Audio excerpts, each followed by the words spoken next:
Hey guys, Matthew here. So just going to run you guys through how these timers work and how to set them.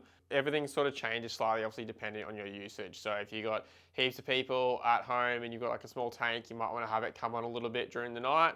Or if we get an extended blackout, sometimes the timers are going to like reset, the time will be wrong. And then obviously as you come into winter, when it's a lot colder, you might have to have your tank heat up during the night a little bit, just so it stays hot. So yeah, we'll run you guys through exactly how these work. So you've got a few different settings on these timer that you need to look at. The main one is to start off with is to check that the timer is actually in your timer setting here. So you've got this little switch here. If you push it all the way up, that's just off and then no power is going to be going through it at all.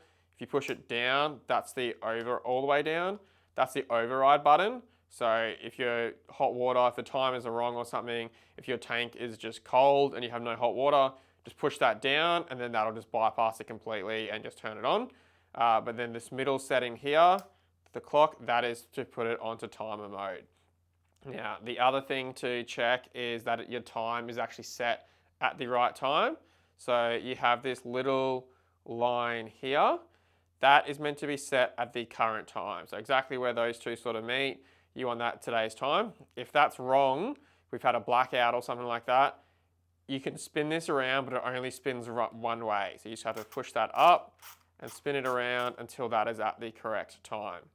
Now, the other thing then is to sort out when you want it on and off, obviously. So these little gray knobs, each one of those is 15 minutes. So at the top here, you've got little 0 and then you've got the 1, right? That is off and that is on. So right here, we've got it at 4 o'clock, the tank then comes off. So from here, you spin it around and that is off. So this is where, depending on how many people in your house, how long you have a shower, you may need it to come on throughout the night. So try it first without it coming on at night. Then if you want it to come on, say you want it to come on at 8 o'clock for 15 minutes, just push one little knob over and then that'll be 15 minutes it'll come on for. The main one is if you sort of shower at, like 5 or 6 in the morning, first up before work, then just set it for, 15 minutes before you wake up. You can have it just sort of pop on just to top it up and make sure it's hot for you in the morning. And then obviously come through, depending on how big your solar system is going to depend what time you sort of want it on. So you can set it here, usually from around 8 o'clock, but like I said, depends on your exact system and how much power you use and everywhere else.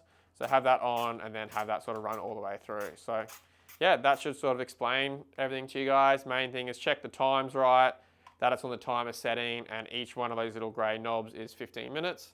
So yeah, any other questions, yeah, give us a call and we can talk you guys through it, but that should explain everything. All right, thanks guys.